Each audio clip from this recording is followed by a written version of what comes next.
Our club has always been a forum for public figures, thought leaders, and decision makers to share their ideas. Here, we offer access to dynamic political, business, and public personalities. We are dedicated to encouraging debate on the issues that matter to this city, this province, and this country. The Canadian Club is one of the most important podiums anywhere in the world that a Canadian can speak to, tell Canadians what it is that they think, develop those thoughts. And so I want to thank you for that very, very much. Please join me in thanking our esteemed panelists today. Through our programs and events, including our youth and young leaders programs, our diversity partnerships, our joint events, and our media and social media opportunities, we offer you access to dynamic political, social, and business figures from abroad and right here at home. The platform from which the eloquence of Canada has flowed all of that time, whether it be business, education, politics, sports, arts, and culture. If someone wants to say something to Canadians about this country and about the future of this country, this is the venue you choose. We're ready? Happy Pride, everyone! Woo! My microphone's not on. Hold on, wait. Is it on? Now it's on. You can hear me now? Happy Pride, everybody! I am so nervous. It's crazy. This is my 40th event as president. Woo! It is my last event as president. Woo! And it's a gay event! That was like Oprah moment. Thanks for being there with me. My name is David Simmonds. I'm president of the Canadian Club of Toronto, and I'm absolutely delighted that so many of you chose to spend an evening with us here tonight to celebrate Pride, to recognize progress, and to push for continued advocacy. I like to talk about the Canadian Club as a place that tells Canada's story, that is a platform for us to create meaning, to expand the margins, and to define belonging. And I also like to talk about the Canadian Club as a place where I am not the first. I'm not the first black president. I'm not the first gay president. And I certainly will not be the last. And it's really powerful when you think about the fact that the Canadian Club is in its 125th season. So I'd like to just toast the Canadian Club and cheers the Canadian Club right now. Let's cheers the Canadian Club. When I think about the Canadian Club's history and its 125 years, I also want to recognize that we're delighted to be here once again at Navigator, a friend of the Canadian Club, to host our Pride event. It's become an annual event. And it's become an annual event because of one of our past presidents. I want to acknowledge that Navigator is a sponsor of tonight's event. And I also want to acknowledge that this is a bit of a homecoming for me. I'm proudly wearing my Navigator pin. I am part of the Navigator alumni, as I like to refer to it as the diaspora. And it's a homecoming for so many reasons, because home is a place. Home is a place of challenge. It's a place of coaching. It's a place of push. But it's a place of unconditional belonging. And I want to acknowledge that the executive chairman of Navigator, one of our past presidents at the Canadian Club, is a person who I met 15 years ago, who said to me, number one, you've got something special. Number two, it's time to own the power of your blackness and your queerness. And number three, you should really come to Toronto, because Ottawa is a place that's really not that much fun.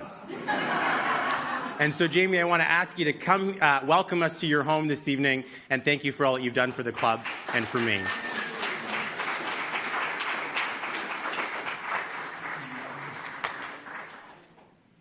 Well, thank you, David, and welcome, everyone. I feel a little bit like I should be running in a trifecta tonight. I'm welcoming you as Executive Chairman of Navigator, along with a number of my colleagues who are here to our home where we work every day. I'm the past president, as David said, of the Canadian Club, and I'm a gay man. So there's three, and I guess four, David's former colleagues, so there you go. We're not the first people to work here. We're not the first people to gather here. People, of course, have been doing that for millennia, many nations. We single out the Huron-Wendat, the Haudenosaunee, then Anishinaabe, Mississaugas of the Credit, but of course there are many other nations from over Turtle Island that have come here and done work actually very similar to the work that we do today.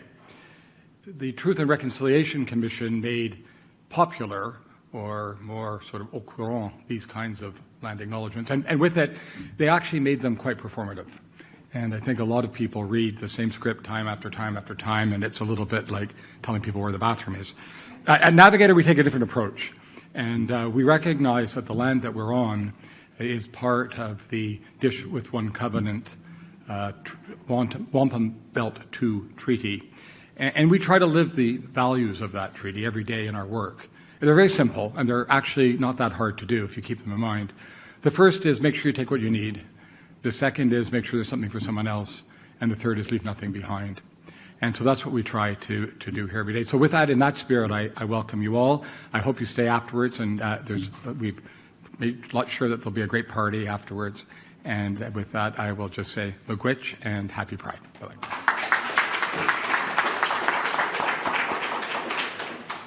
Thank you, Jamie. We are tremendously proud. That was a joke. Thank you for laughing. To be hosting yet another Pride event at the Canadian Club. It's a direct reflection of our values as a club to ensure that the people that are telling Canada's story reflect the Canada that we want to be proud of and that we bring together. They're a reflection of our board. We're very proud to have one of the most diverse boards. I'm going to just say it's the most. Do I have data to back that up? No. Does Colleen Kennedy have data to back that up, our executive director? Yes. And we're very, very proud of that. And this evening's gathering is an example. I have a number of directors in the room. Wave, please, if you're here. We thank you for your service and your contribution to the club. We are also live online to thousands, hundreds of friends. And this is the first, I'm really nervous, and this is the first time. So I worked at Navigator. Jamie prepared the press release that I'm coming back because my colleagues from Great West Lifeco and Canada Life are also here. So I'm like, I can't make any of my naughty jokes. No, I'm kidding, I won't. There's no naughty jokes. We're going to have a very impassioned conversation about 2S LGBTQ. Katie, here's my gay card. Take it back. 2S LGBTQ progress and the work that still needs to get done. And we are going to reflect on our roles as leaders of institutions, as leaders and voices on Bay Street, as leaders and voices in politics, of how we can make Canada an even better place. We celebrate progress. We celebrate legal progress. We celebrate legal accomplishments. Pride flags are flown all across the city, all across the country. But there is important stories to be told about the intersectionality, the diversity, and the inclusion that is still required within the queer community. And tonight's conversation is about that. We have a lot to share. Before I welcome our guests to the podium, this is, as I said, my second last event as president of the club. It's my duty, I am duty-bound and honor-led to plug the club. So if you would, please join us at CanadianClub.org, buy a membership. I know who bought one and who didn't. Please come to our events in person, and please download our events online, rewatch those, share those, because stories matter, they give us meaning, and you're all part of Canada's story. I want to thank tonight's sponsors. We are sponsored by Navigator, and Jamie's here to represent Navigator. We thank you, Elizabeth Way. Also, thank you for your help planning tonight's event. We are also joined, yes, Elizabeth? We're also joined by the Canadian Bankers Association. Anthony Osler, President and CEO, is here. And I'm going to ask Anthony to come up and introduce our panelists. No. Yes, you can do that. Yeah.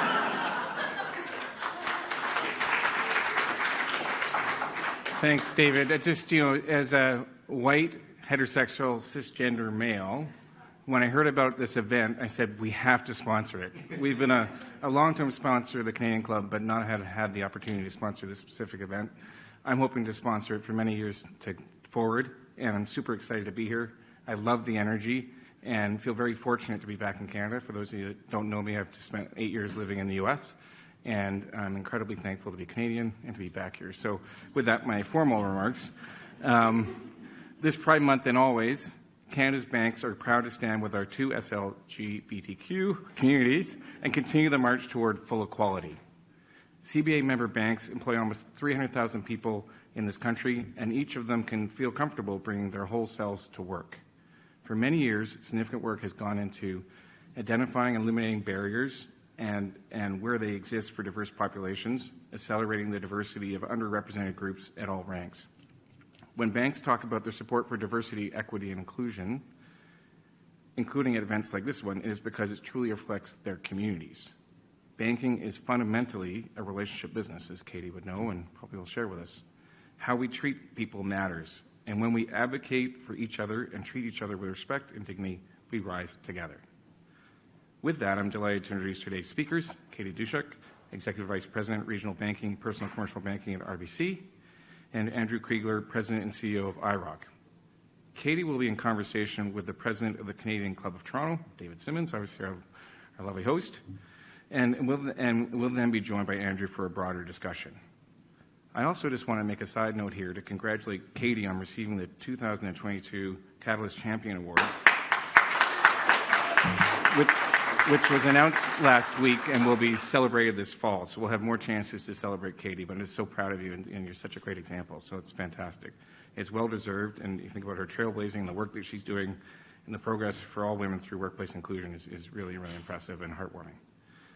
And then with that, of course, Katie's brave journey and leadership is an inspiration to my family and me. My wife and I are proud parents of 2 trans girls, and they're now at post-secondary age, and one of the reasons why I could come back to Canada and be kind of empty nesters. They're going to be going to school in the GTA, going to residence, but they can come home for Sunday dinners and tickle their dogs. But for the 4 of us, Katie's one of our sheroes, and we're very excited to hear what she has to say tonight. So thanks, Katie. And with that, over to Katie and David to get started. Let's have some fun. Thank you. Katie, where do you want me? Seat right there. This one? Yep. Can I have my wine? You can have your wine. It's an evening event. And with that, can I ask if you're able and you have a glass to stand and join us in one of the club's traditions, a toast to Canada. Canada. Cheers.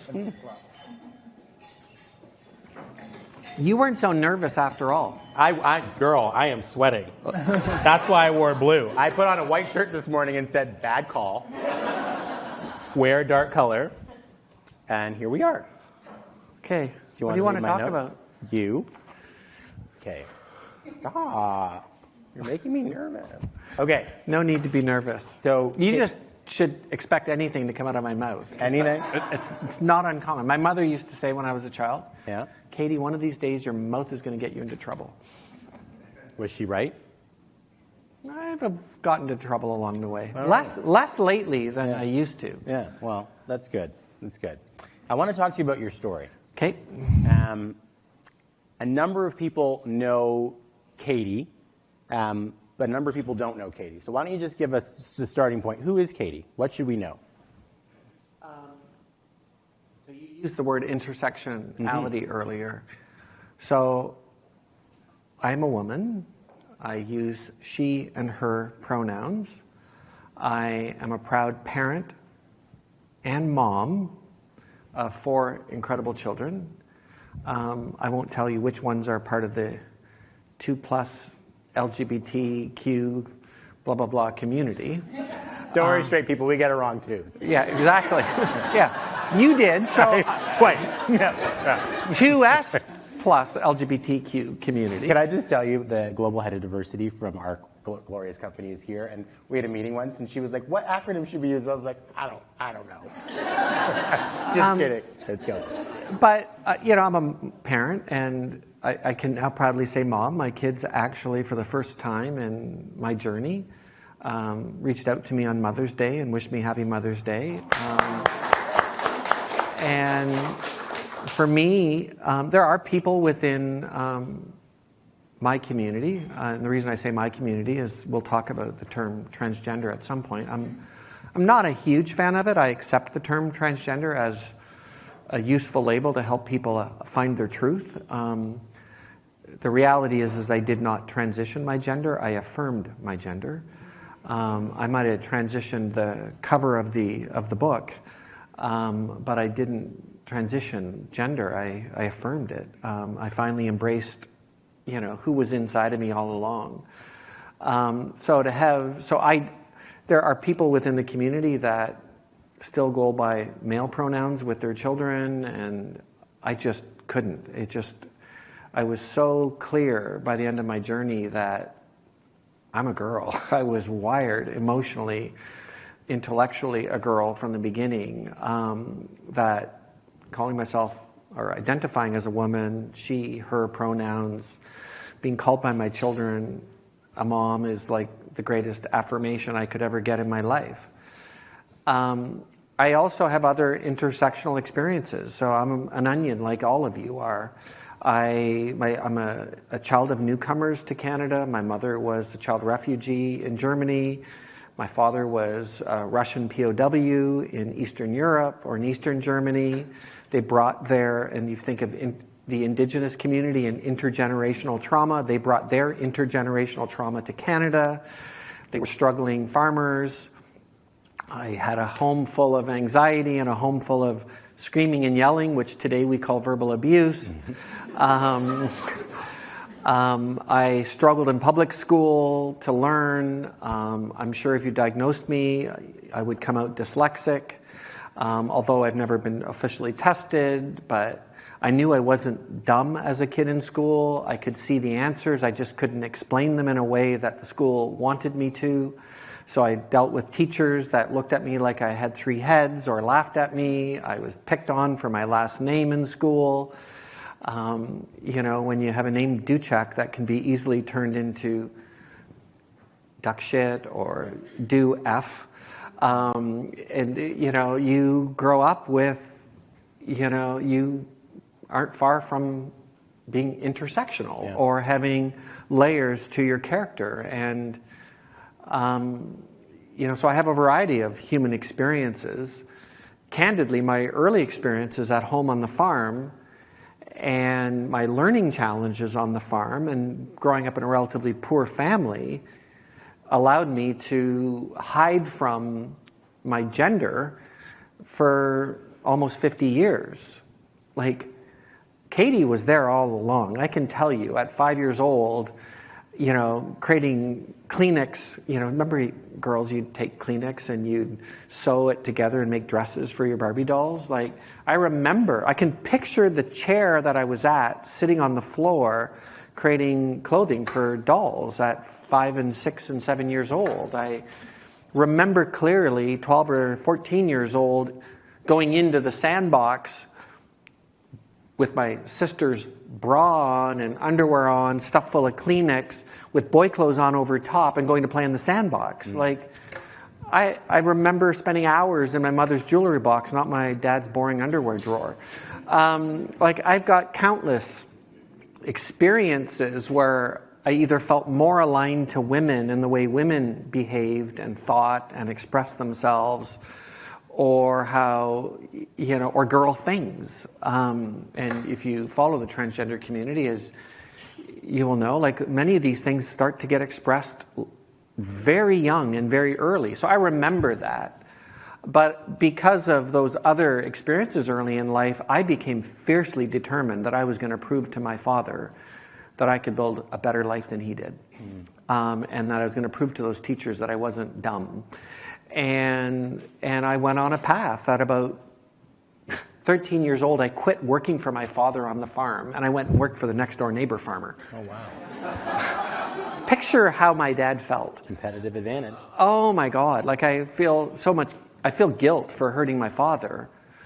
But I became pretty rebellious. On the surface, I was polite and fun, and I worked hard, but underneath I was rebellious, and I was going to prove to the world that I could build the perfect family, the perfect life, the perfect career, the perfect home. And that served me well for 45 years. The whole time, under the surface, was Katie bubbling up every day, and then me being busy and work-wise or family-wise and pushing her down until I could no longer push her down. And in our community, we call it the dam breaking. It's the moment you finally find words for your story. It's the moment at which you, your job isn't as busy anymore. Your work becomes more intuitive and it doesn't require as much physical energy or emotional energy. Your children get older and don't need you as much. Your marriage matures and it's not as exciting anymore. Like, whatever it is, those things eventually happen. And then if you've been suppressing something or hiding something, it eventually boils over. In young people today, it can happen at 4 and 5 years old. In my case, it was 45-ish when it really started to bubble. And then it was roughly 50 when it overflowed. And I still didn't have words for my gender or for myself. I didn't know what transgender was until August 25th, 2017, when some of you will know my dear colleague Lawrence Spicer. I booked him for lunch and we went to Key, and it was August 25th, 2017, 12:30, and I said, what the hell is transgender? And the reason I still had a blockage at that point and I said to somebody earlier tonight, I was mixing gender, which is who you go to sleep as, with sexual orientation, which is who you go to sleep with. And that was what he said to me. He says, they're two totally different things. I said, well, Caitlyn Jenner, I said, how can she be Caitlyn? And I won't use her assigned name, her chosen name, and still like girls. And I go, like, to me, that's a dude in a dress wearing, pursuing women. Well, that was how much internalized homophobia about myself that I'd built up, that I was looking at Caitlyn saying, this is fake. This is just another reality TV show being built. And he goes, no. Like, Caitlyn was Caitlyn from birth. She struggled with her gender her entire life. She just happened to be born in the wrong body. And science point, by the way, your brain develops at a different trimester than your physical body does. And they now believe that there's either a DNA issue, or not an issue, a DNA thing, or a hormonal shift in the mother that causes the brain to develop with different characteristics than the physical body does. So anyway, Lawrence says, well, Caitlyn was Caitlyn all along, just born in the wrong body and suppressed it forever. And I go, really? And he explained a bit more about Caitlyn. I go, oh my God, that sounds a lot like me. And then I said, yeah, but how can Bruce become Caitlyn and then still be attracted to girls? And he goes, well, they're totally different things. Gender is gender and sexual orientation is sexual orientation. And he goes, Caitlyn's a lesbian. And I go, oh my God. At that moment, you could have pushed me over with a feather. Yeah. And that was the turning point. That literally, in that second, in that moment, was the turning point for me. And then my life went to hell in a handbasket. We're going to get there in a second. Okay. I want to talk to you a little bit about origin story. You talked about the experience of your parents. You talked about the experience on the farm. When you read about your story, you're open about, and I might get the expression wrong, knowing both sides of the coin. I made that part up, but both sides of it. Important part of my origin story is, my blackness, my faith, black liberation, those pieces. I heard someone earlier in the audience. I was like, yes, sir, got me going. So what is it about your origin story that either helped or maybe created a bit of a challenge for you as you sought out Katie? Challenge for sure, because as I said, I was obsessed with proving to the world that I could build a perfect life. There is no such thing as a perfect life, and money does not make anybody perfect. But I was obsessed with proving to the world that I could build a better life than my parents had, or that I could fit into the masculine world, that I could prove I was smart enough. Well, that took a lot of energy. So those are things that hurt, or certainly caused me to take a lot longer than the average, woman like me to figure out my true gender.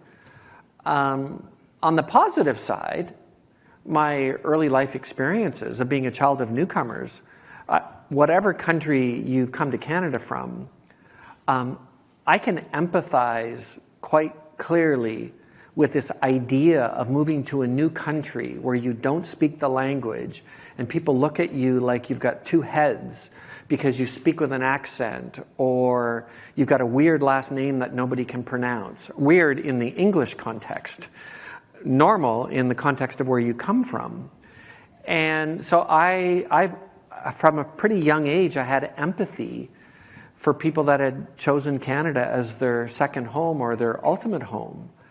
I had empathy for underdog kids in school because I felt like an underdog kid in school. And I had, I have colleagues at the bank that always talk about, I'm a cheerleader for the rock stars, that defy all odds. And I go, I'm a cheerleader for the underdogs. Because I'm a cheerleader for the people that have, gone through life's hard knocks and have overcome those challenges. So those things served me well in leadership jobs earlier in my career. And as a parent, even though I wasn't fully at peace with myself. So, and then more recently, I can now speak to, the third and probably the most important thing that's on your mind is you've tried to exist in a masculine world and you're now in a female and feminine world. Like, what's that like? Yeah. And I'm not intimidated by any men, and because I've lived in that world and I know how men are wired, and I know that most men are as insecure as any female, in some cases more insecure than most females.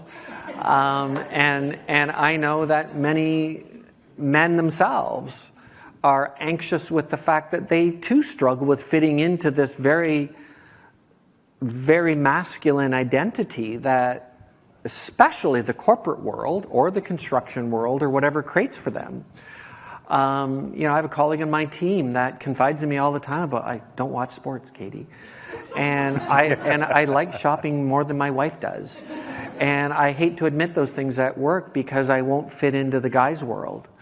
And so I know those things. I've also sat in the locker room where, women, you should know this, where some of those masculine, men trying to be very masculine and fit into a very left-brain, cerebral, linear way of thinking, try to fit in is the important word. Like, we're all unique is the bottom line, male or female or whatever. But I've sat in those locker rooms. And what women should know is that some of those men, or many of those men that are on the extreme side of masculine, spend more time talking about women than women ever spend talking about men. And so it's a sign of insecurity. It's a sign of lack of awareness. It's a sign of lack of empathy or understanding. So I've seen all of that, and I've also seen the other side where I don't know too many women that spend their extra moments, lamenting about the guys. They're too busy for that because they've got families to raise, or they got yoga to get to, or they got work to get done. And I don't mean those as judgments at all. That's just called living a whole life and a complete life and trying to balance it all. So I've seen both sides. And probably the important lesson for everybody to take away, regardless of gender, regardless of origin, is that, and thank you for the indigenous acknowledgement and the land acknowledgement, is just this idea and this fact that each of us are whole human beings struggling to fit in, and that the world that we live in is a post-colonial hierarchy, post-colonization world. And that has driven into our world unconsciously, male or female or whatever, unconsciously, biases about how things should get done. And on Bay Street, it's quite logical and normal to be more cerebral, more left brain, more subdued in order to advance your ideas. But that's a byproduct of colonization. That's a byproduct of religion. That's a byproduct of military and the way military advanced and became embedded in political systems and the rule of law, etc.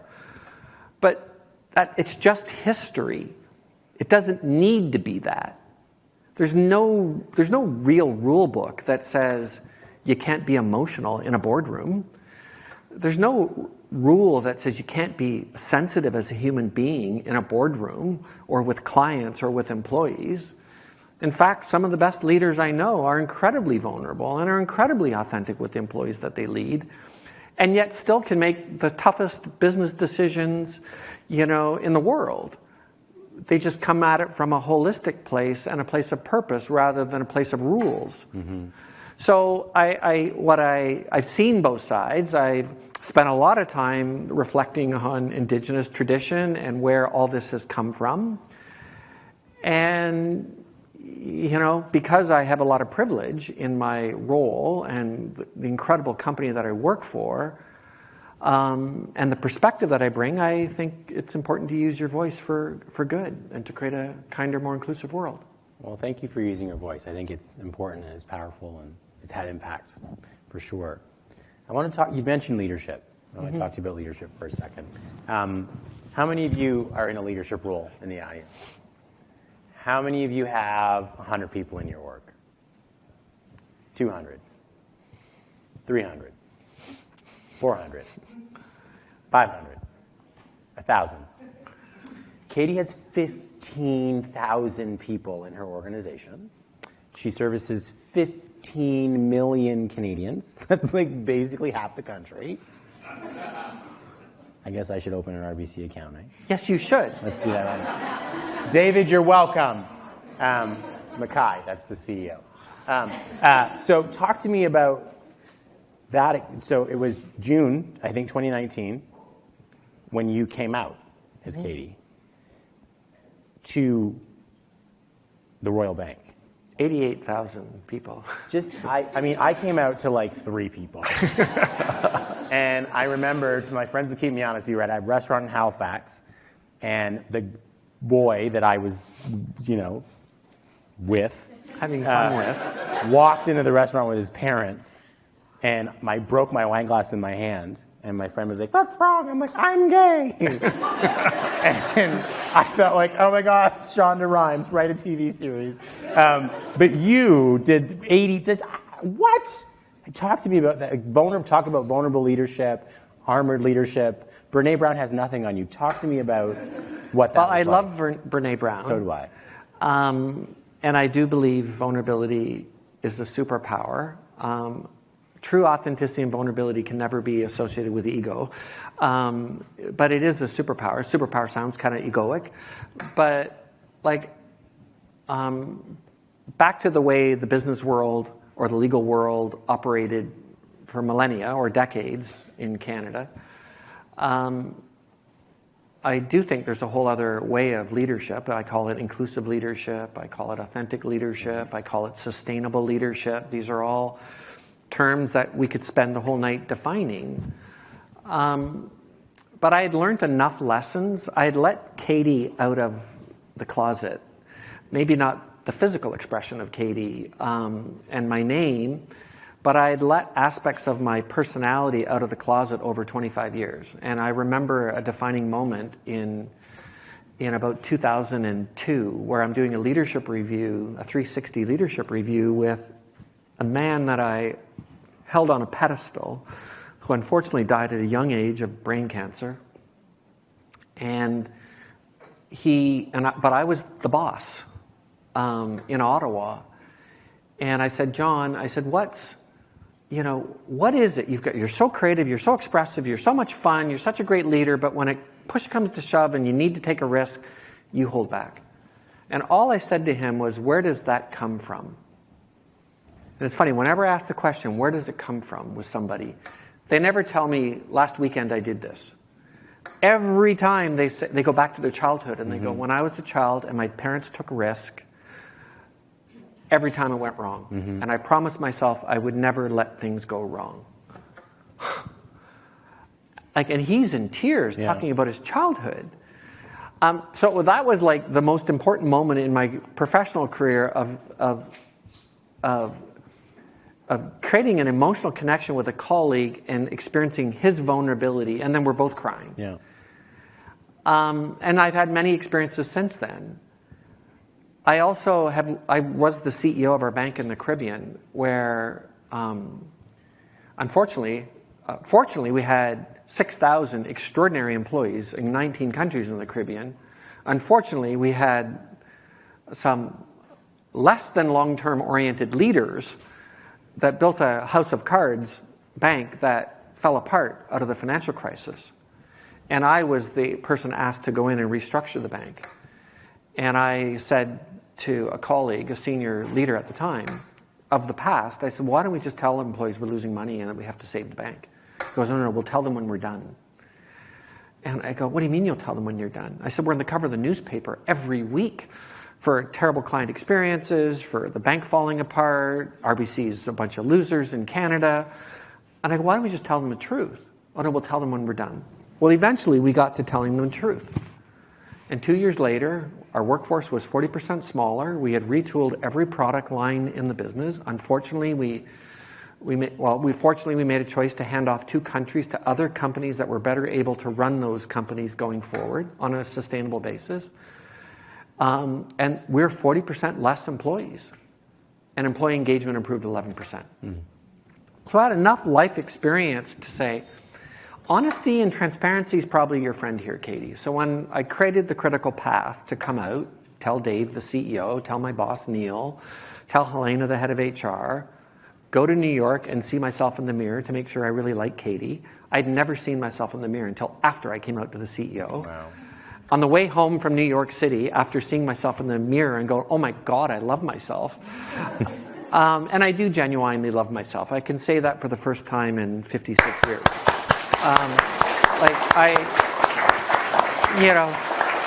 Some of you knew me before. I was pretty talkative and pretty expressive. I'm like 30% more. I'm just that much more at peace with who I am. And I get to express all aspects of my being. But then on the way home from the plane, I wrote the critical path. I'm gonna write my coming out letter. We're gonna tell the board of directors. We're gonna tell group executive. We're gonna tell my direct reports, the 11 senior VPs on my team, and then we're gonna come out to the employees. And I had said to Dave Mackay, one, I need you to learn so that you can empathize with my journey. 2, I prefer your partnership. And Dave was the one that said, well, we should do a video with Katie. Neil and Dave and myself do a video. So on June 17th, 2019 was the video. And it went out to 88,000 people. And it was the old version of me holding up a picture explaining my story of what I'd struggled with and hidden from the world for 50 years, and explaining that my kids were going to be okay and that my kids were supportive, and that my spouse was the first person I ever told my truth to, a week after the lunch with Lawrence Spicer in 2017. Wow. I had so much guilt that I thought I had betrayed her. And so I told all of this stuff on the video.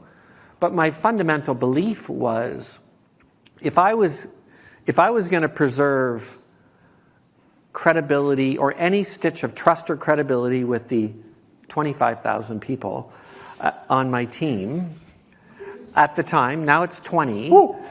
But I had to show a level of honesty and openness that they would say, okay, she's just not fallen off the apple truck, that off the milk truck, that this is actually real.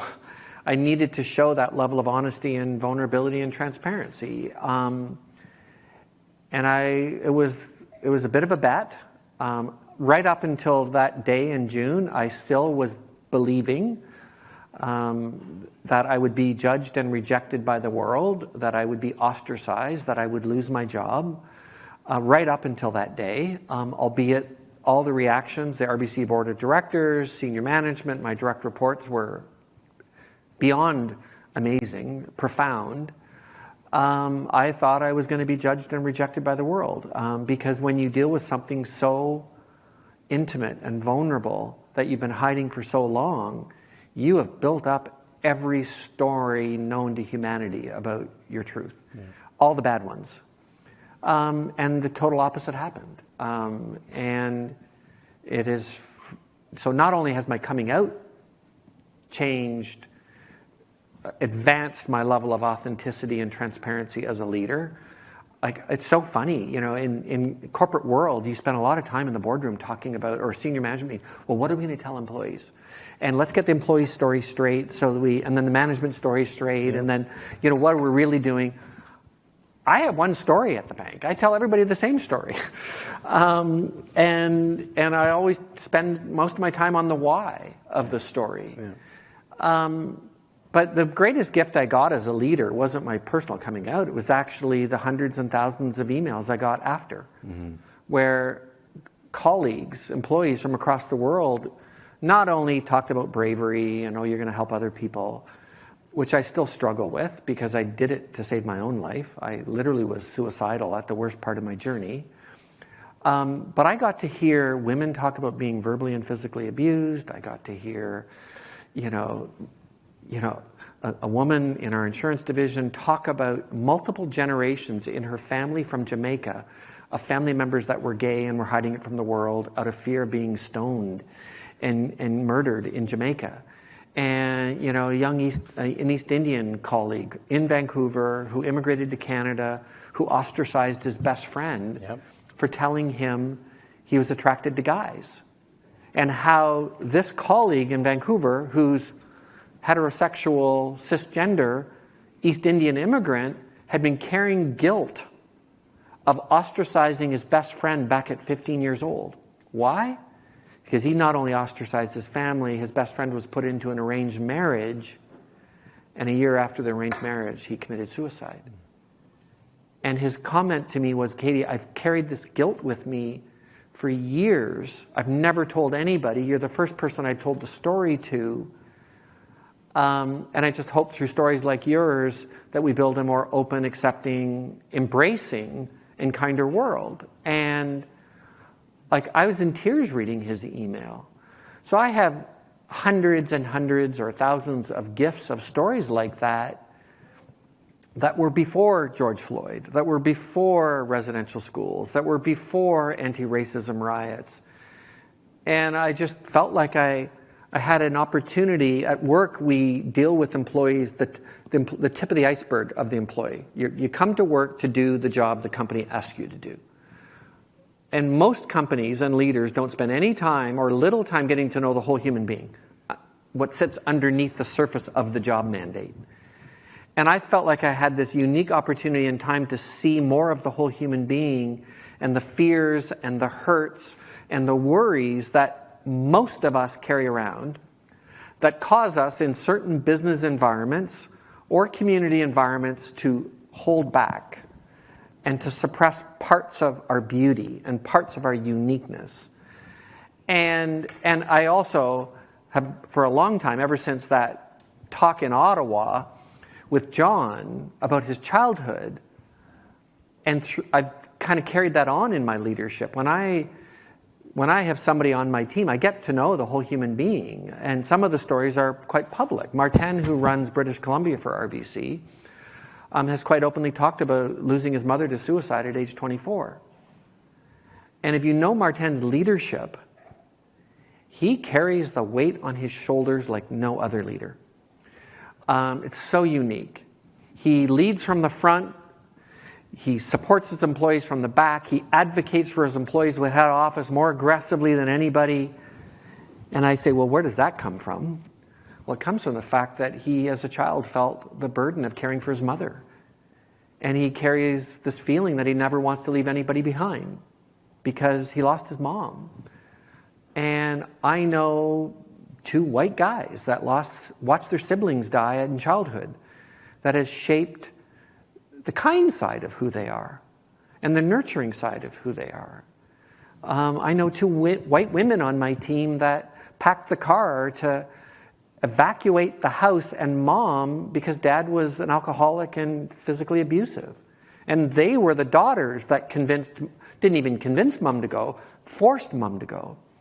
These women are among the kindest, most nurturing women because they have empathy for other human beings and hurt, but they are also among the most determined and, tough, resilient women I know. So when you look at what sits under the surface of all of us, the hurts that we carry, these early childhood experiences that we carry, the experiences I have because of growing up with post-Second World War parents, or that you might have from, your country of origin or your journey. Like, the reality is as hard as all those experiences are and cause you to hold back, they're also the things that make you the most beautiful, unique human being you are. And when you see them in leadership jobs and how they manifest themselves over time into extraordinary gifts and strengths, you realize that diversity is truly a strength. And it's not the diversity, it's not the blackness or the gayness or the transness or whatever. It's the experience that comes with that makes you the empathetic, the resilient, the more aware human being that you are. You talk about your two daughters. They will grow up wiser, more resilient, more empathetic women and human beings than they would have otherwise.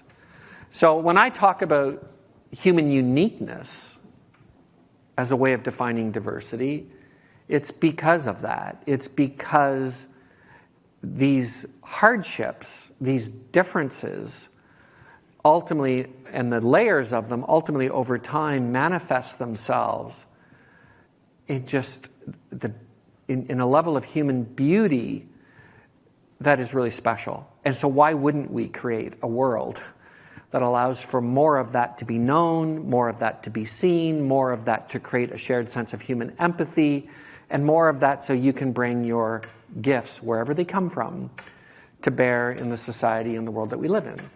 So that's my leadership journey.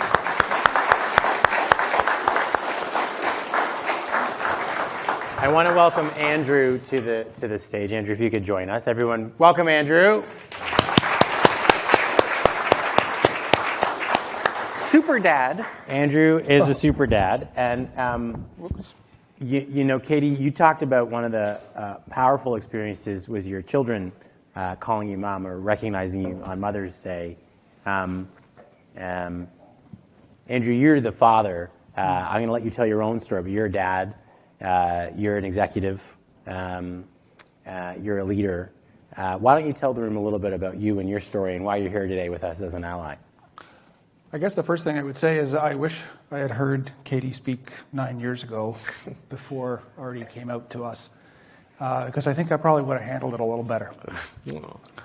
The reason I'm here today, well, kind invitation of the Canadian Club, but the reason that I wanted to be here today is because there's two things that I'd like to convey.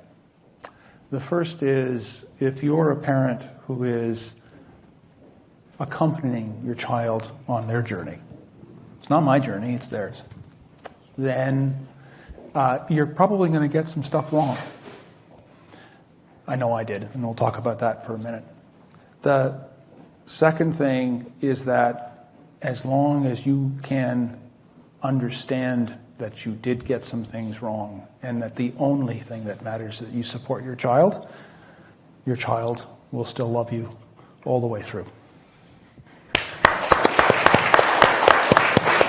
And believe me, I pooched some stuff pretty badly.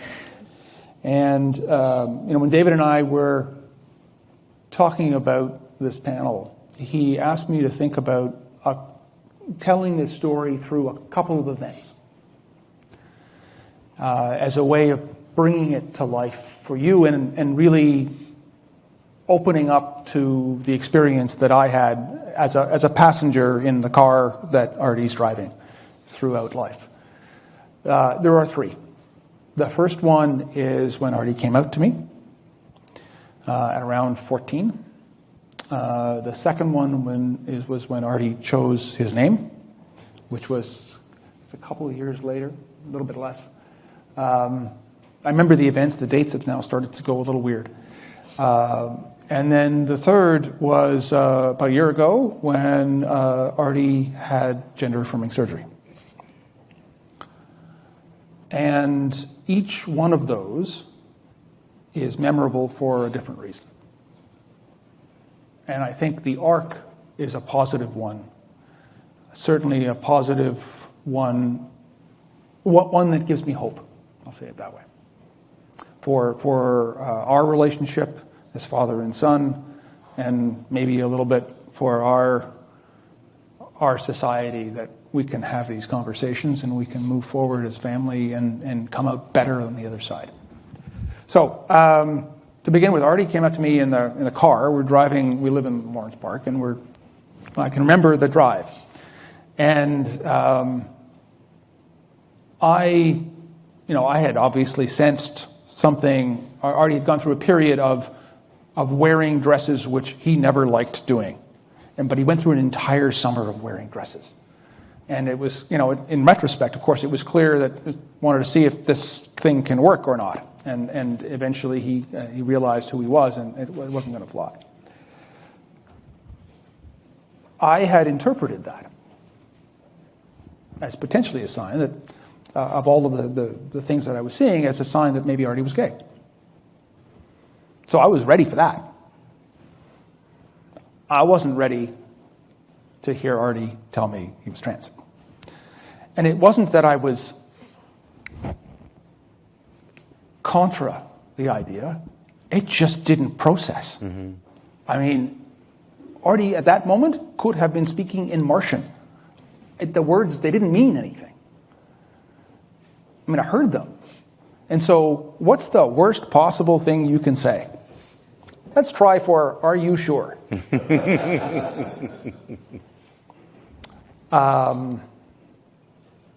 That took us a while to get over. That took us quite a while to get over. And I think the first... So, then the reaction is, okay, I got to support my kid and whatever. But I don't even understand what I'm supporting my kid in. And there's a learning experience and a processing experience that has to happen there. At least it did for me. I'm going to fast forward a little while to when Artie told us the name that he had chosen for himself. And then the legal name change and stuff came a little bit later. Waited until he was legally an adult to do all that, of course. He had been seeing a therapist to help through some of the issues that he was dealing with, rather few of which, frankly, had anything to do with his gender identity and his awareness. But this had obviously come up as part of those conversations. And Tracy, my wife, who's here with me tonight, and I were invited to come talk to the therapist with Artie, because Artie wanted to walk through some stuff together. And that's when he told us that he'd chosen the name Artemis. Now, there's all sorts of classical reasons for that name. I won't go through the history for you. You probably all know it better than I. But the thing that still causes me almost to go into tears, so I'm going to try not to, is that even though Artie had Artie in mind as the short form for his name, he pointed out to us, and I think probably more to me than to Tracy, that a reasonable short form for Artemis is Temi, and Temi is pretty close to Emmy, which is what we used to call Artie when he was young. And the fact that he put in the time, the energy, the thought to make it easier on me. It's not about me, but that's what he was thinking about in part.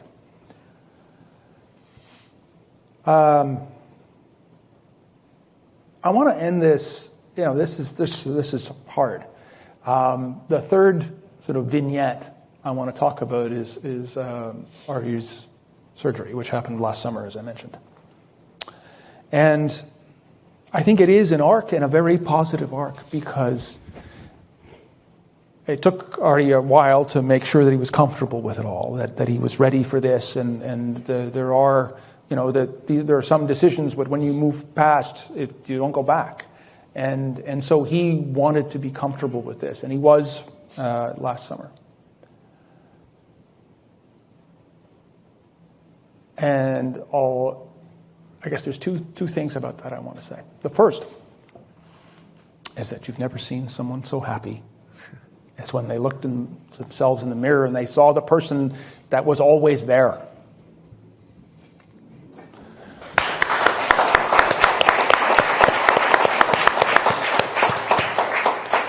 The second thing is, I was happy for Artie. So happy because, and this is where I would end for you, this little set of stories. The only job you have as a parent is to support your kid. And if they know that you know that, then you're going to be okay.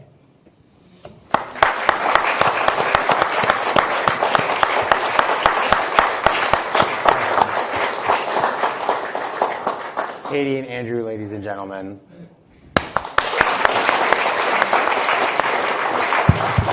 We're gonna take questions from the floor. Colleen has a microphone. Can I just say, we've had this story matters so much, and it matters because it's a signal that business cases matter, as Katie mentioned, and remember, Andrew is also works in the finance industry and is a finance professional. Linear thinking matters, business cases matter. The moral case for doing what's right matters. And the Canadian Club podium has welcomed Prime Ministers of Canada, Margaret Thatcher, Presidents of the United States. David Mackay was here this season. And this story matters the most. I am so proud to welcome Andrew and Katie to our podium so that we can talk about what it means to show up, to be recognized, and to be included.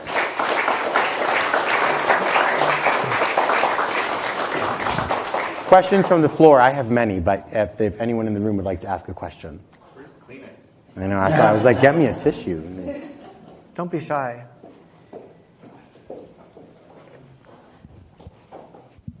Hi, thank you both for your generosity and what you shared tonight. That was really, really powerful. I had a question for Katie.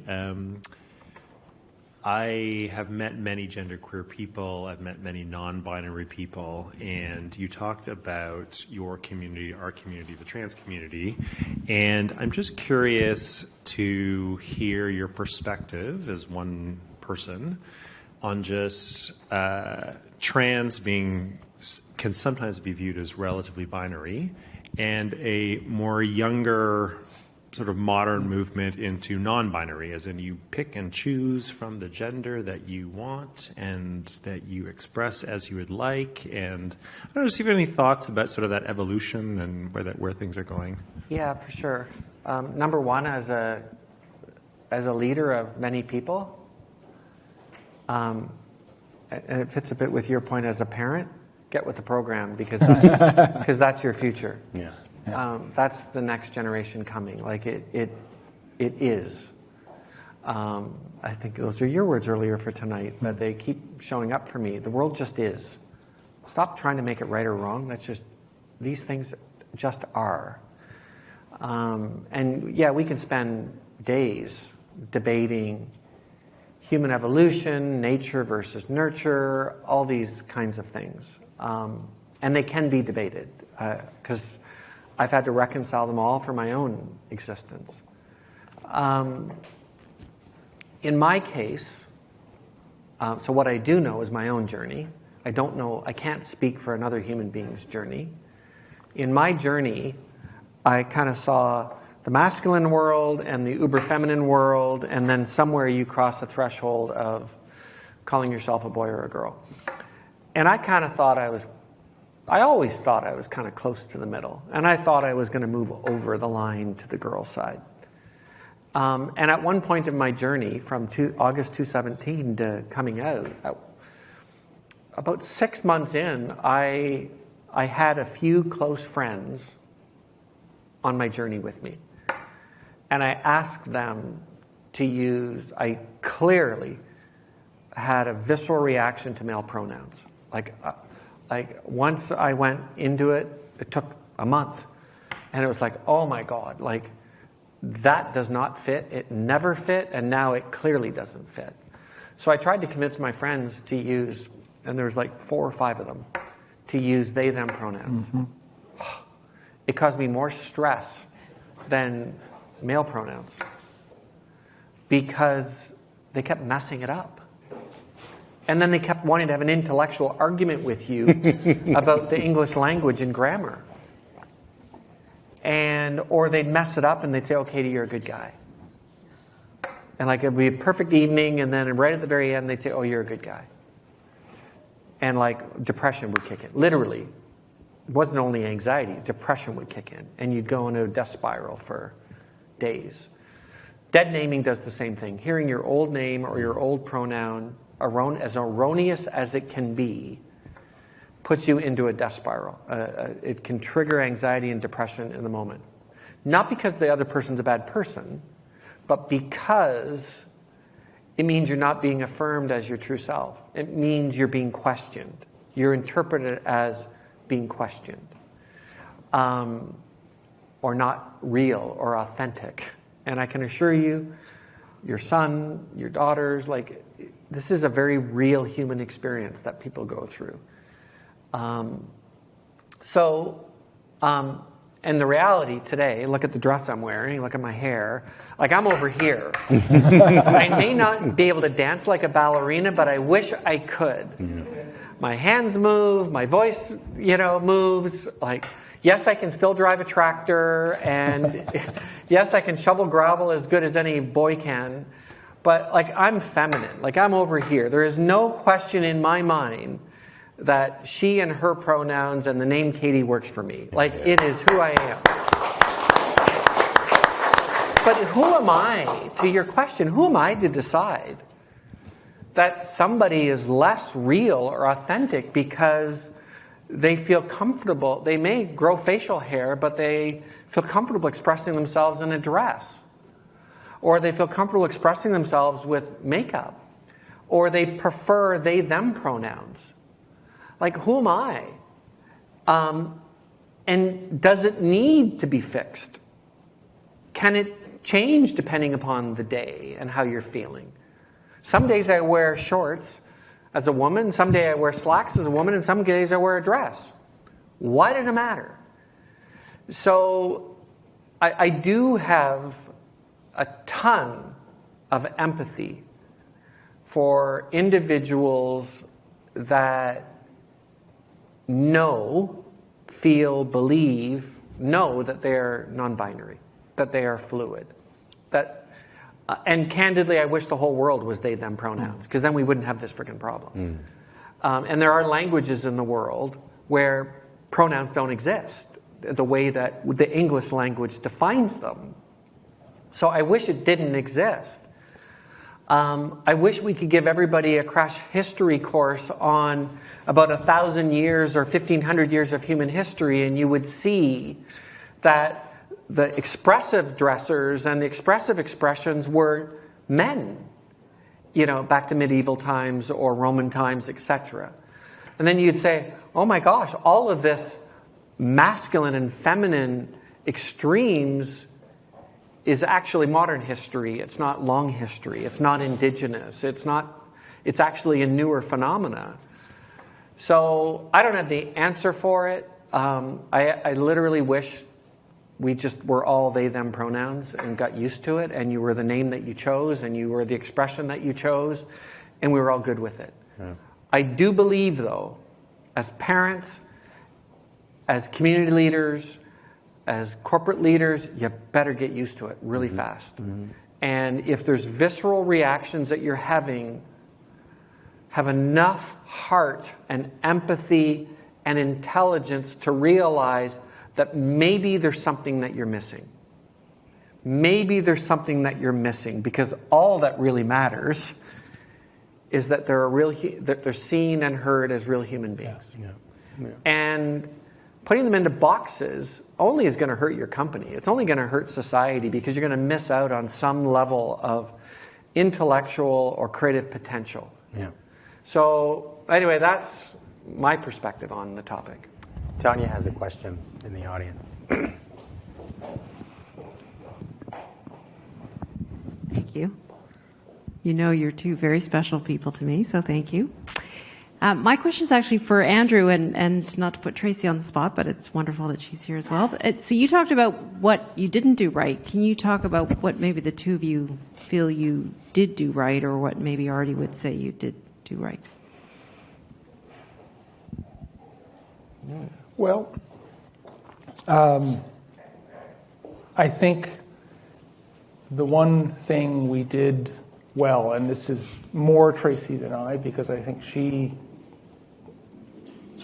had a better level of understanding, intellectual, emotional, visceral, however you want to categorize it, much sooner than I did. It doesn't, you're the person, Artie is the person we love. Artie is our child. And I think if we are, you need to support the actions along the way, so changing of the name legally, helping with the consultations for surgery, all of the things that help the person on their journey. I think we did some of those pretty well. But all of those are built on one foundation, and that's the one I was talking about, which is this person is the person you love, period. Everything else kind of follows from that.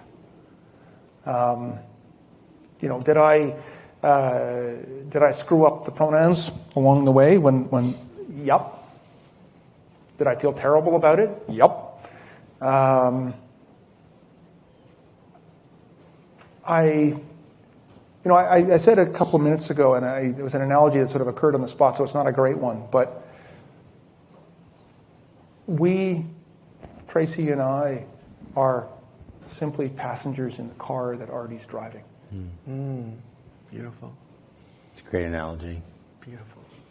Well, what do you want out of a passenger? Well, don't cause trouble and drive the car off the road would be a good start, right?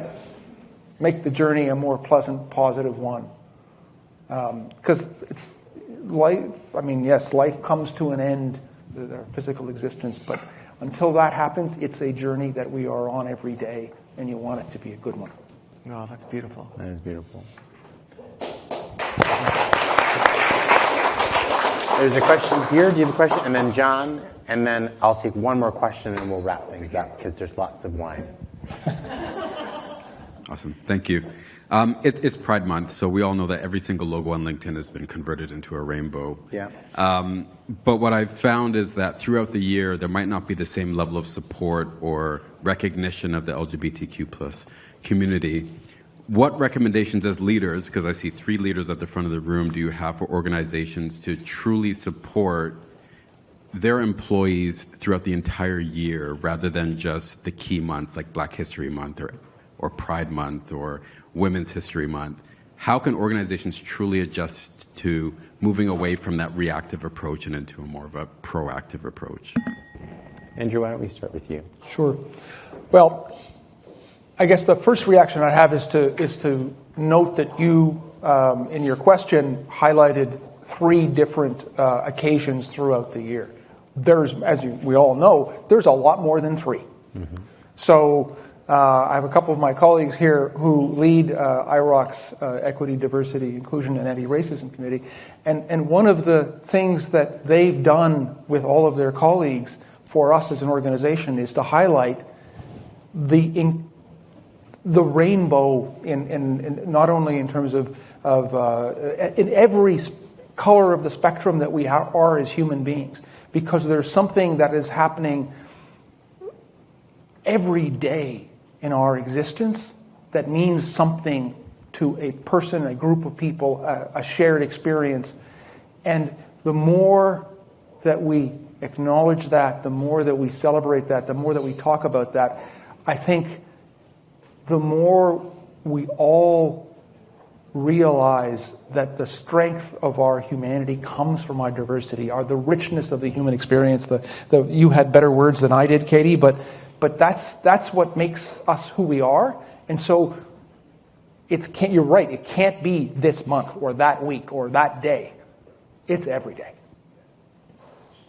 Katie? There's two or three things. Number one, whether Census Canada measures 3 or 4 different dimensions of human uniqueness, as a company, number one, you should measure as many as you can. And you need to make sure that your staffing protocols are looking for diversity every frickin' day. Like, diversity is just a fact. Inclusion is the secret. I think we all believe that. But you still have to advance diversity at all levels of your organization. So if you don't staff for it, if you don't make sure it's on the staffing list, if you don't make sure you've got a society reflected in your succession pipelines, you're not doing your job, number one. Number two, companies need to invest in training, whether it's anti-racism training, whether it's what we call 4 seasons of reconciliation, to tell the truth for the darkest 150 years of human history in Canada for indigenous people, or, et cetera, you have to train. You have to train. 3, you have to role model and train for inclusive leadership. And inclusive leadership is a thing. It will be in textbooks soon. It needs to be. Because there is an act of leading with care and kindness and bringing people in and getting to know beyond the tip of the iceberg, getting to know the story of the whole human being. And that takes leaders showing a level of what I call kind curiosity. It's lead with care and kindness, there's no egos allowed, and be curious about different human experiences. And you're going to find out a lot of horror stories. And you will walk away a more aware and a more humble and a more empathic human being. But you will also understand where that individual's incredible gift and strength comes from in their background, in their being. And so you have to advance inclusive leadership. It's the hardest part of the equation. At Black Lives Matter, we started a practice. I started a practice in the division that I lead, and we still do it to this day, only every couple of months. But I host an inclusion dialogue, and it's a 15-minute webcast that goes out to, now we do it to 3,000 leaders, and I'm going to start doing it to all 20,000 people, depending on who you count or who you don't count.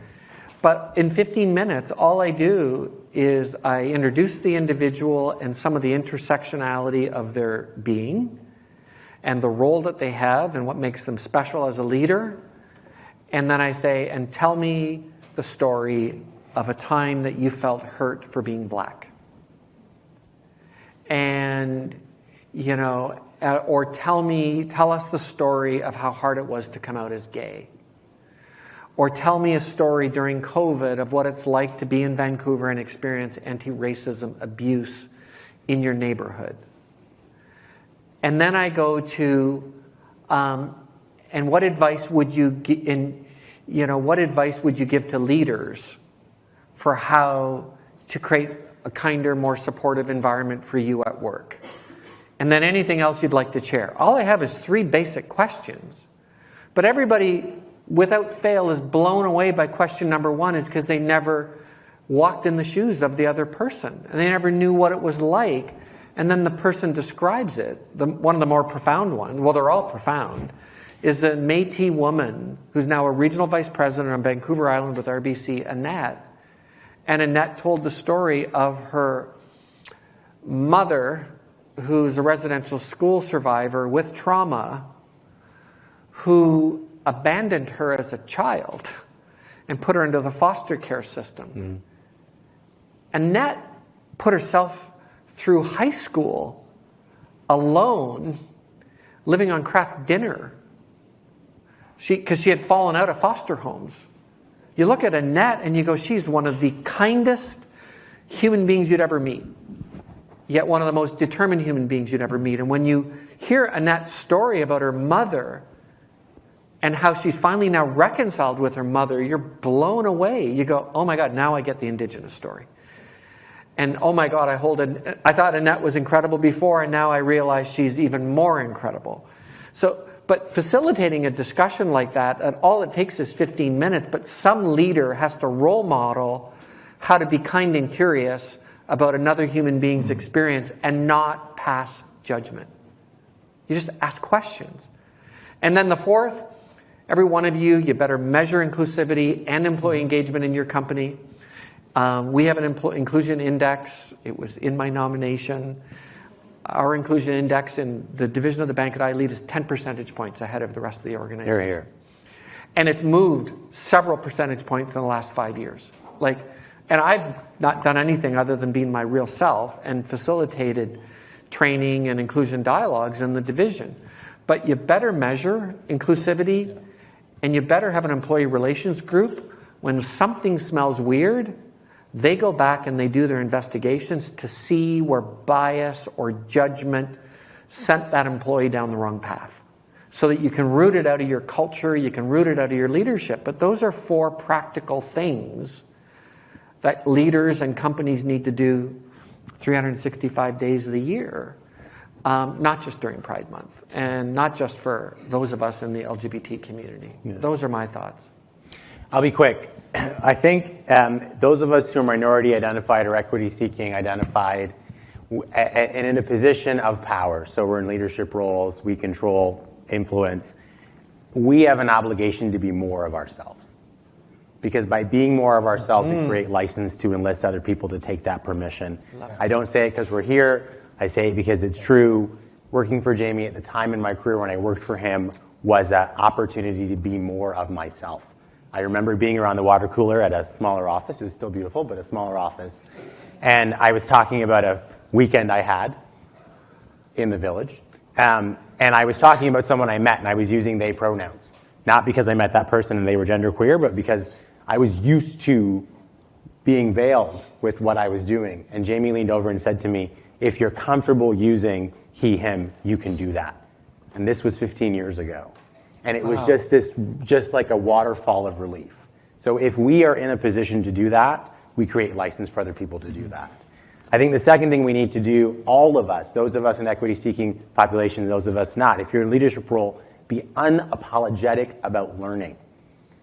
Again, before I joined Canada Life and Great West Life, I was at a US-based company, and the leader I worked for at the time had very limited exposure to the Black community. And he was very positive about my LGBT identity. We were in an instance where we were at a very special place. Someone came up to me, asked me for something. It was a very anti-Black experience because they assumed that I worked in that facility and was not a guest of that facility. And he said, oh my goodness. And he said to me, I need you to be more Black. Talk about unleashing my potential and my permission to be fully me in that environment. I remember I came back from California where I was working at the time, and everyone was like, David is more gay and more Black than we've ever seen. I was like, thank you, Brian Tyler and McKesson.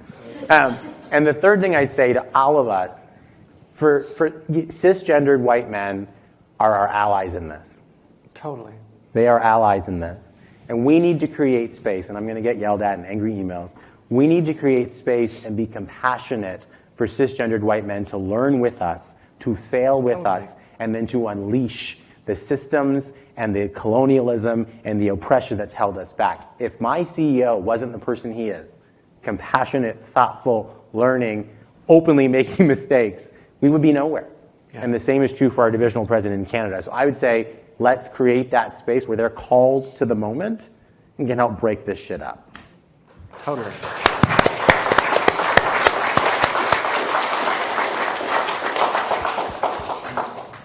John, one last question. I think you've partly answered my question, David, with the statements you just made, and other folks have too. But it's great to work with people who are open and want to learn.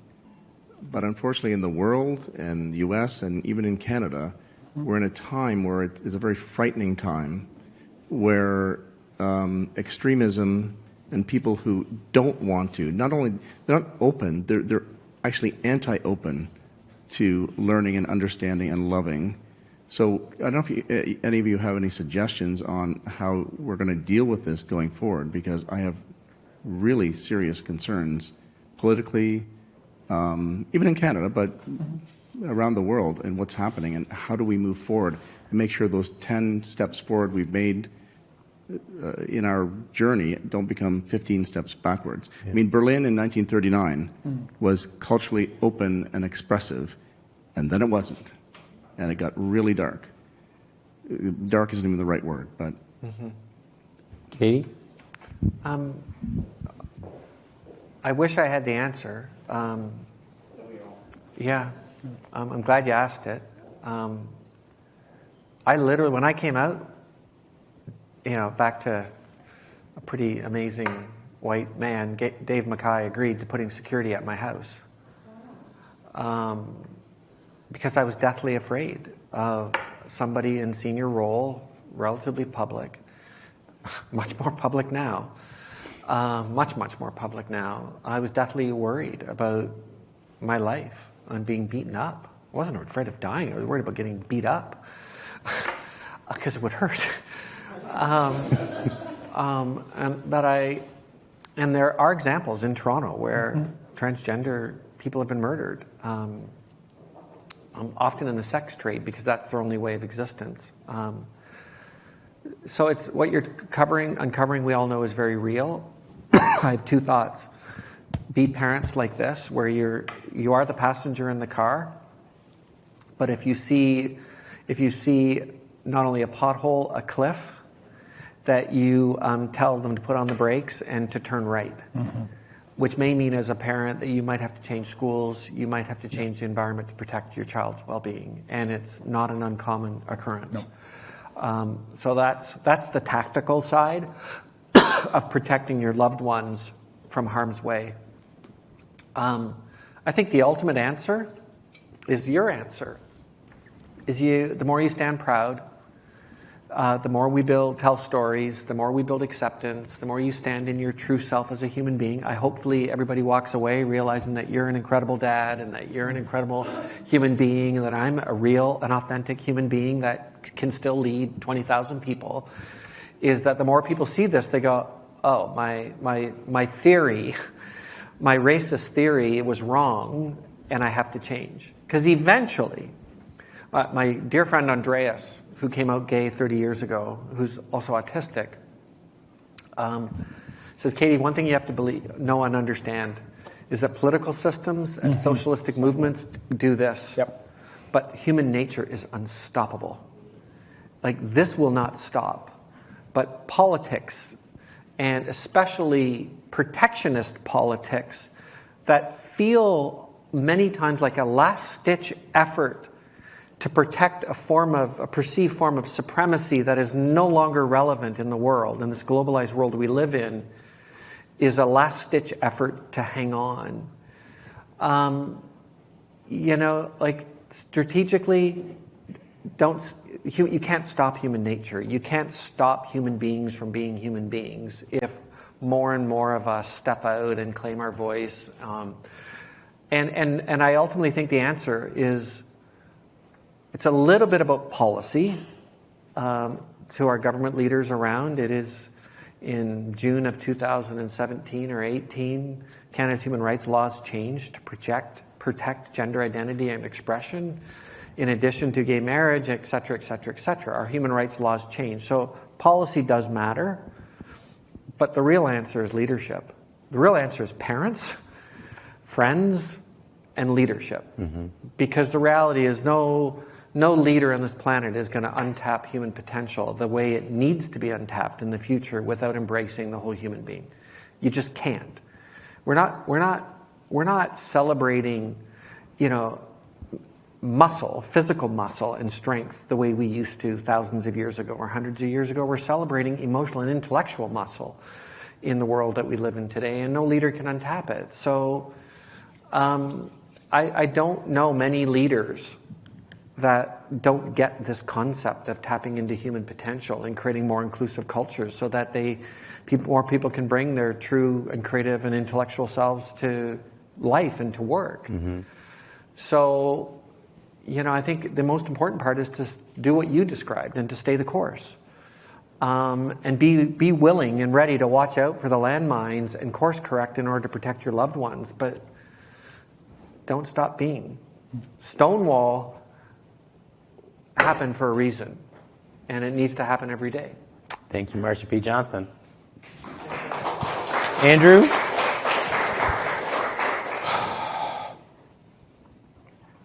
There will be times in places where we will go backwards.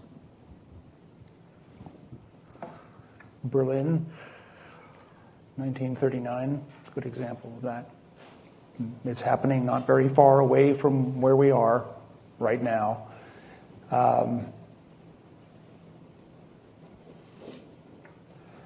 But those, I think you said it well in quoting your friend Andreas, there's a sine wave in politics, there's a sine wave in social structures. But that is an overlay on top of humanity. And who we are as people doesn't change. What we're prepared to recognize changes. Mm-hmm. And as long as we all persevere, we'll get there.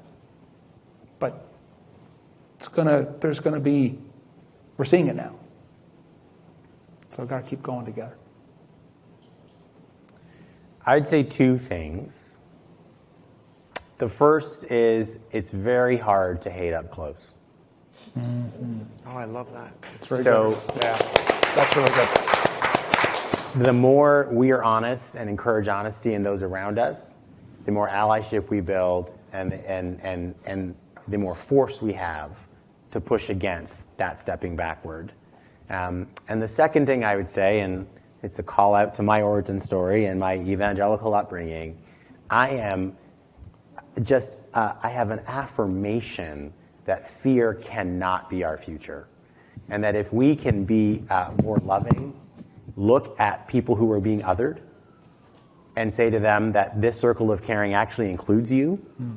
You actually matter in this circle, and we ought to be together in this fight, then there's no more stepping backward. And I think that there's a failure in our politic right now in the Western world. It's that we are not, as progressives, I'm not that progressive, but I'm a little progressive, we're othering those who we shouldn't. And we ought to expand that circle of caring to include people in our words, in our actions, and in our deeds. Katie and Andrew, thank you for being here. Let's hear it for Katie and Andrew.